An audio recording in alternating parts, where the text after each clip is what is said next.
a importância da aprovação do PL 3515, né? Um projeto muito importante para a nossa população que encontram-se super... Lília? Voltou aí, doutor Marcelo. Eu não sei se no momento que a gente cortou eu falei a respeito do trabalho dos PROCONs com relação à sensibilização no Congresso.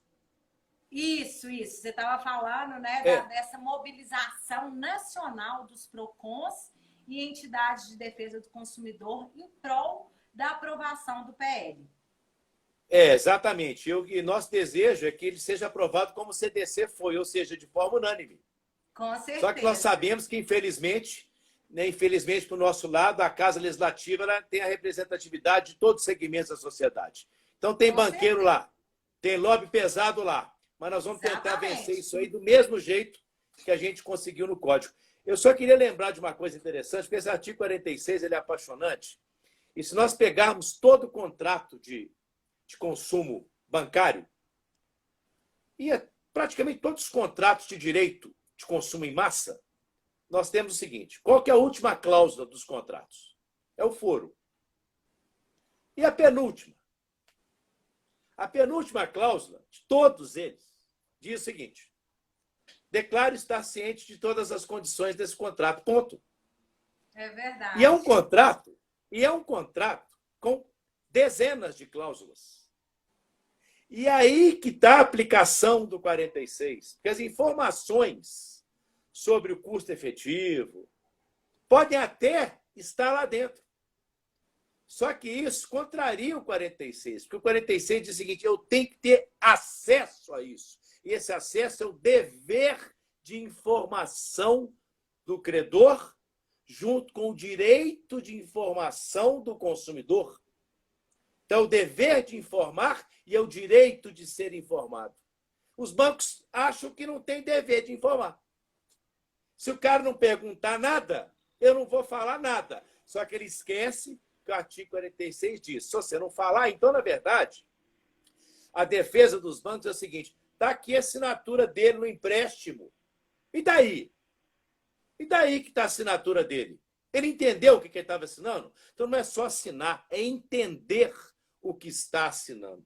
Isso está no código, isso está no projeto de lei 3.515. Então os bancos têm que ter mais tempo, carinho com o seu cliente, com o seu consumidor.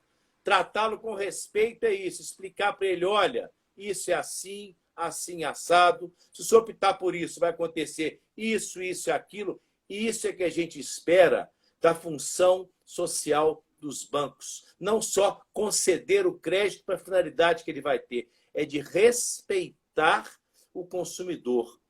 Isso é que nós temos. A sua ação é para isso. Respeite o consumidor.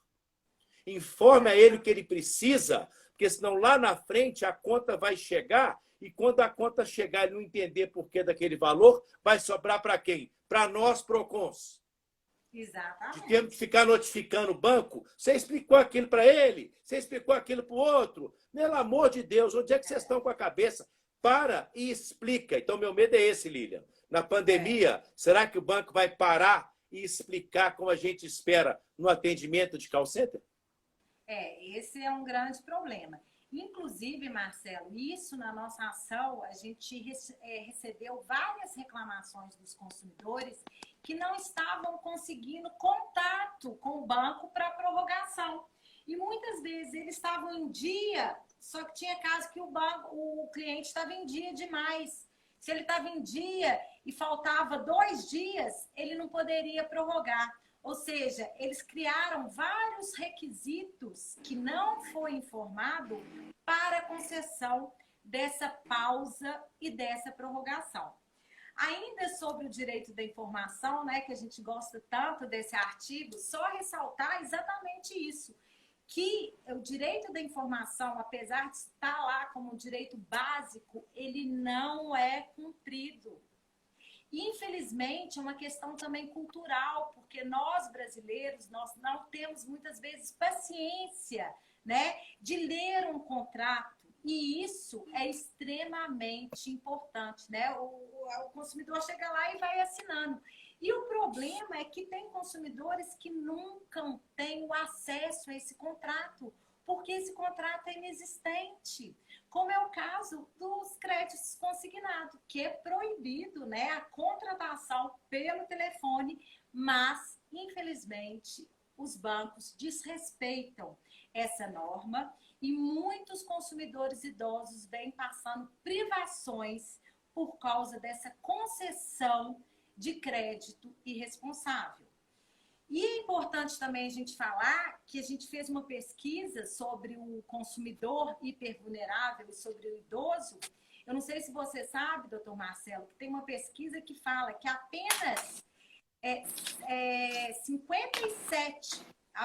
37% das pessoas que são acima de 57 anos que conseguem compreender o alcance das cláusulas contratuais de um contrato complexo como o contrato bancário. Então, ele assina, não está entendendo nada.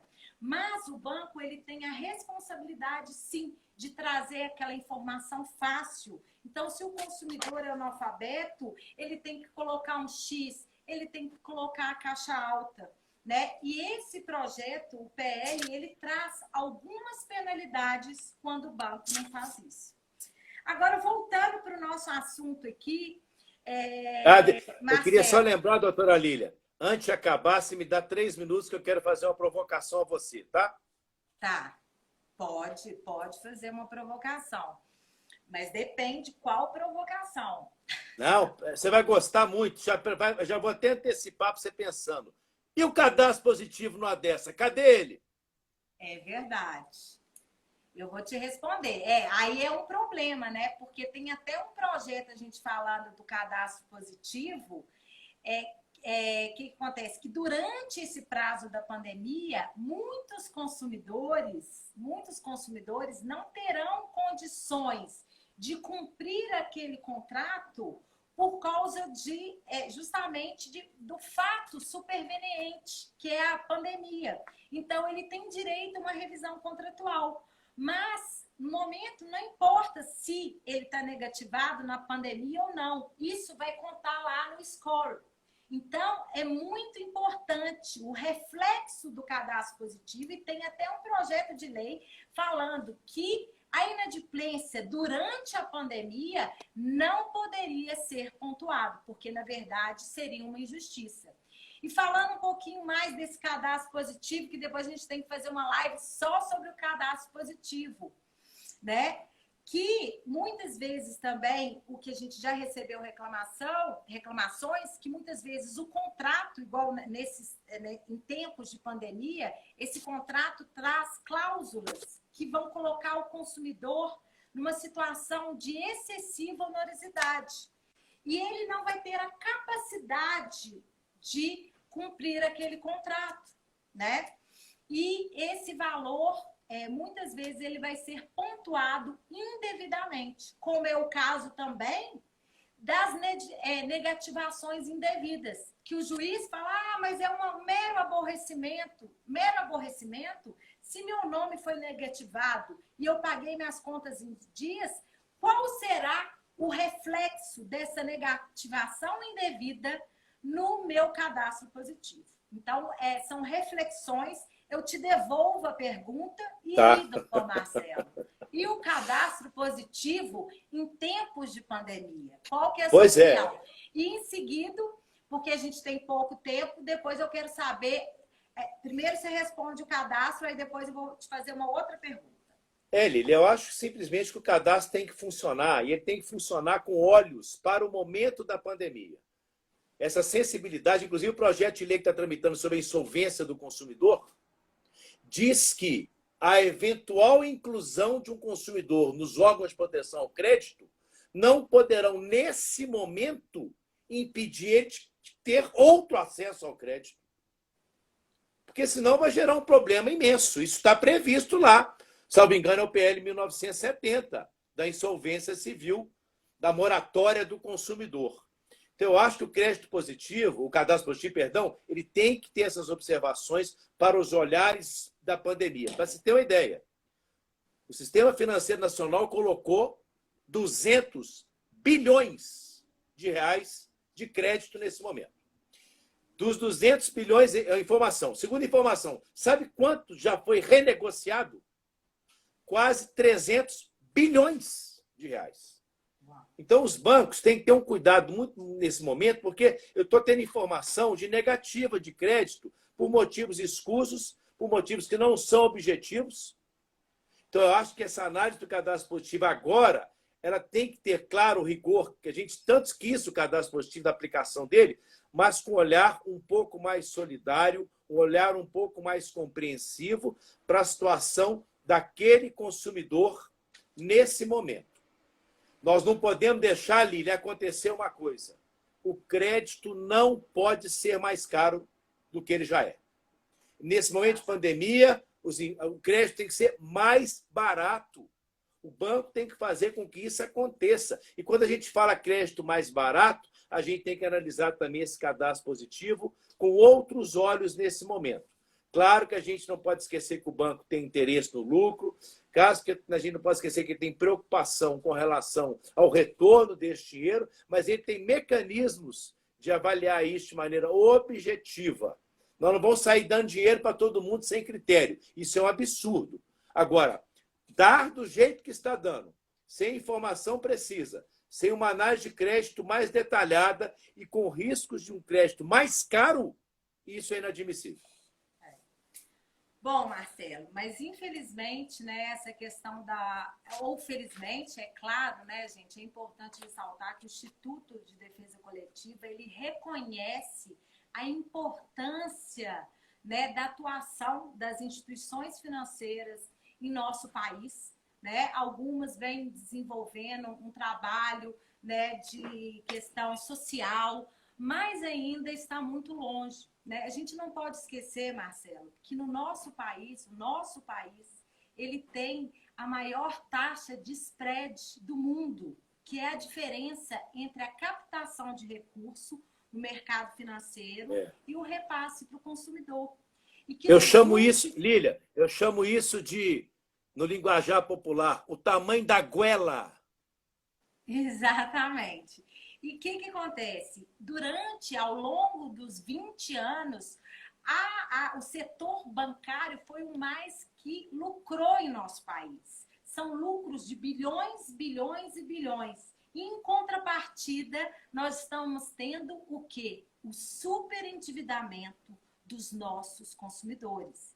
Então, nós não podemos ter um país justo, um país equilibrado, que cuida, né, de todos, sendo que apenas um setor está lucrando, né? A gente não pode empossar a liquidez aos bancos sem dividir, né, esse lucro. Então, é claro que a atuação do setor bancário é muito importante para a nossa economia, mas o que nós esperamos é que haja uma responsabilidade nesse lucro e, em contrapartida, né, o dever solidário e cuidar do dever social do crédito. E dando uma informação, Marcelo, infelizmente, apesar do Banco Central ter tomado medidas para incentivar essa liquidez e esse repasse para o consumidor, né, diminuindo empréstimos compulsórios e outras medidas, a taxa de juros aumentou. Vejamos o caso aqui do empréstimo pessoal, que nós temos uma taxa em março de 2000,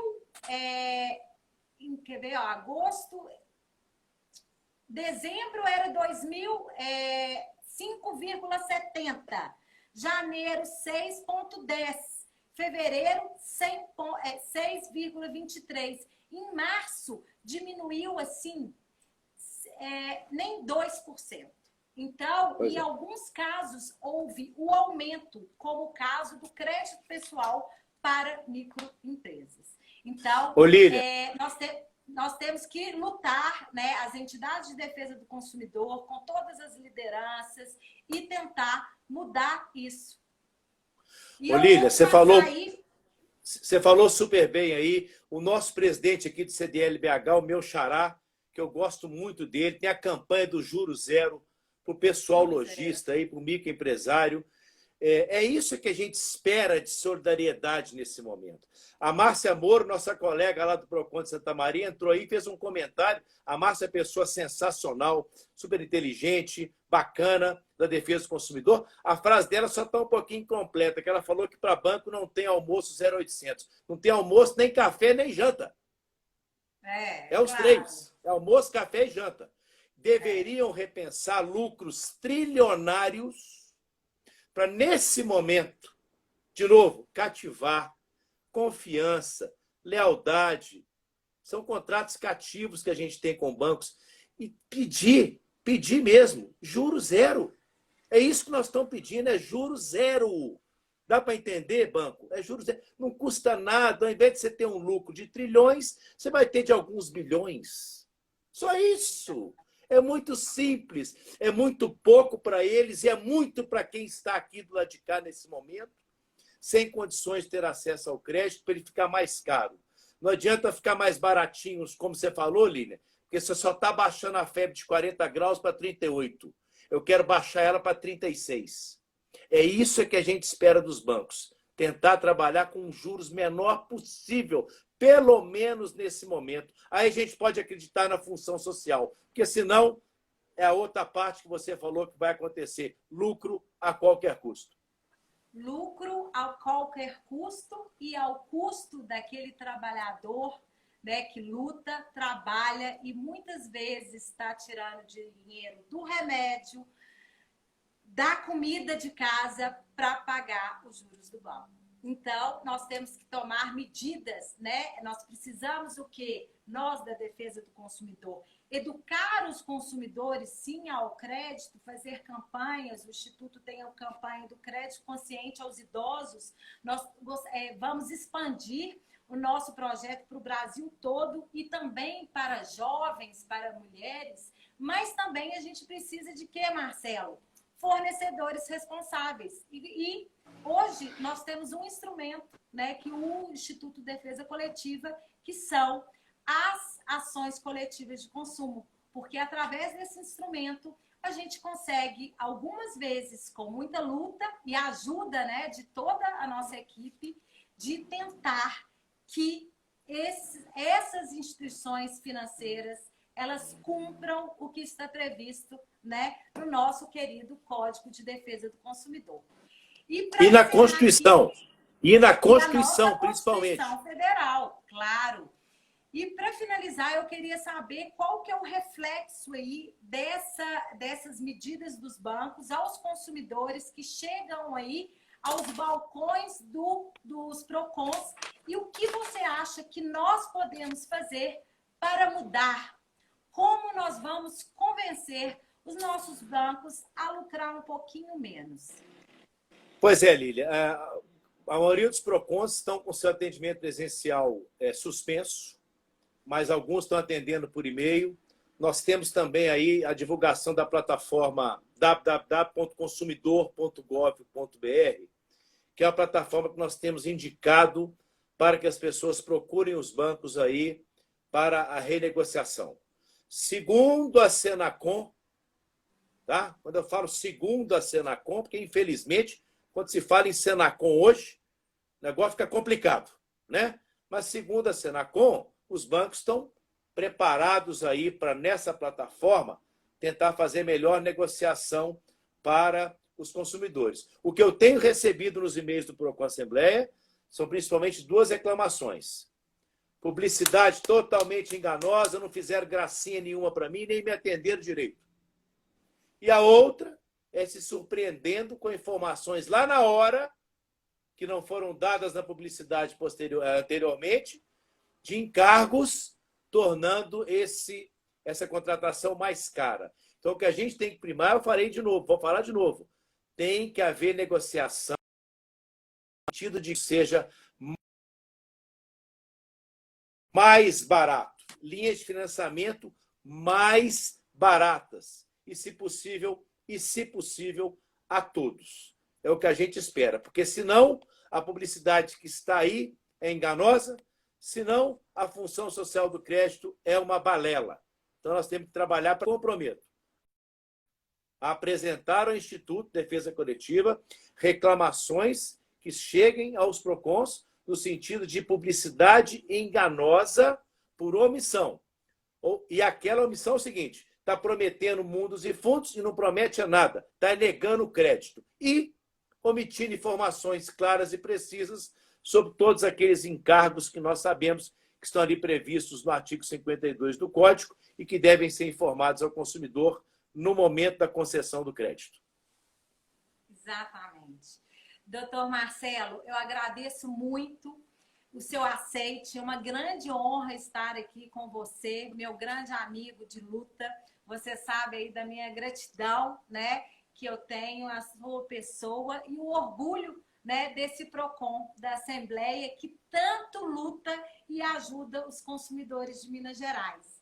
Eu também gostaria de convidar todos os consumidores a assistirem às lives através do nosso canal do YouTube, Instituto Defesa Coletiva.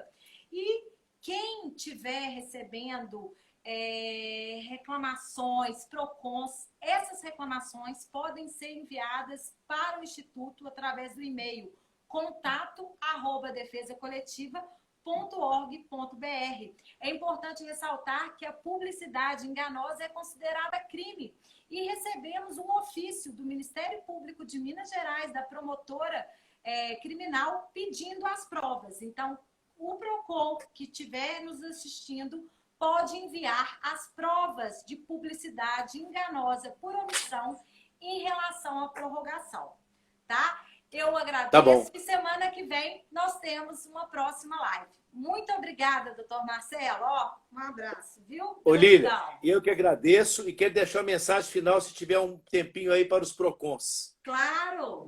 Nós não somos casa de milagre. Consumidor chega lá e o PROCON muitas vezes não consegue fazer alguma coisa em razão do poder econômico da negativa do banco, chega a falar que nós estamos do lado dos bancos. Nós fazemos o que está a nosso alcance e sempre na defesa do consumidor. Então, se alguém tem que mudar a postura aqui, não são os órgãos de defesa do consumidor, não é instituto, e sim os bancos. É o que a gente espera. Um abraço a todos, obrigado aí pelo seu convite e que a gente consiga aprovar aí, se Deus quiser, o PL 3515. Grande abraço. Muito obrigado pelo honroso convite.